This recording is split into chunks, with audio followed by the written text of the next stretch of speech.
Yes, yes, je fort.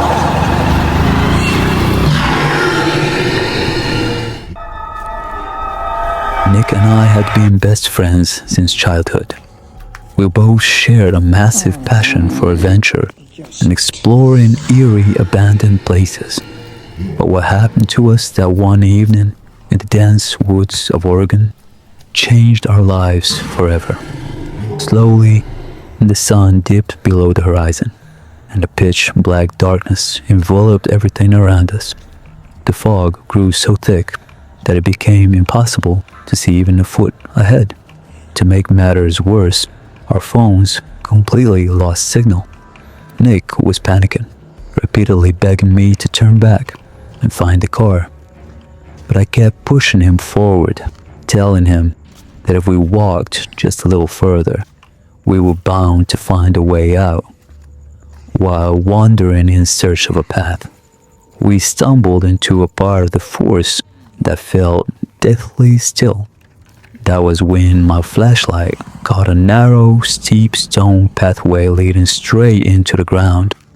It looked as if someone had torn the earth apart to build a tunnel leading into the underworld. Out of pure curiosity, I began making my way down into the dark tunnel, and Nick reluctantly followed right behind me.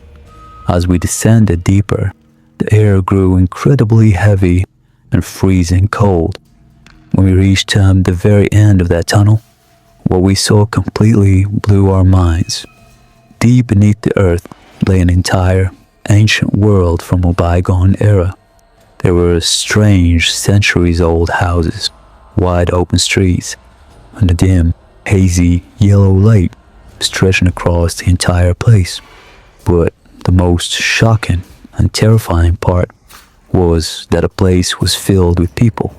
Some were standing in the marketplace, some were peering out of house windows, and others were silently walking down the streets. Yet a bone-chilling silence hung over everything. No one was talking to each other. They all looked completely still and lifeless, like stone statues. The strangest thing was that not a single person turned to look at us. Terrified and trembling, Nick grabbed my arm and whispered that something was horribly wrong. Panic finally setting in, I yelled out to the crowd, asking where we were. My voice echoed loudly through the deep silence, but no one answered. Then in the blink of an eye, a horrifying thing happened right before our eyes. The people walking the streets and peering from the windows vanished into thin air all at once. The entire town became completely deserted and dead silent in a split second. Now only Nick and I were left alone in that mysterious place.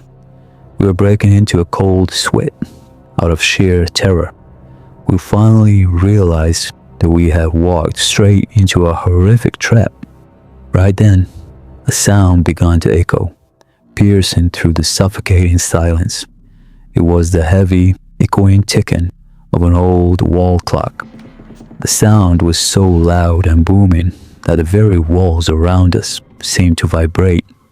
In a desperate bid to save our lives, we both turned and bolted back toward the tunnel we came from.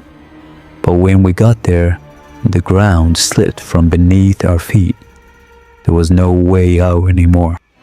In place of the tunnel entrance stood a solid, pitch black and massive stone wall. Our escape route was sealed forever. Nick began pounding on the wall, crying hysterically, but it was completely useless.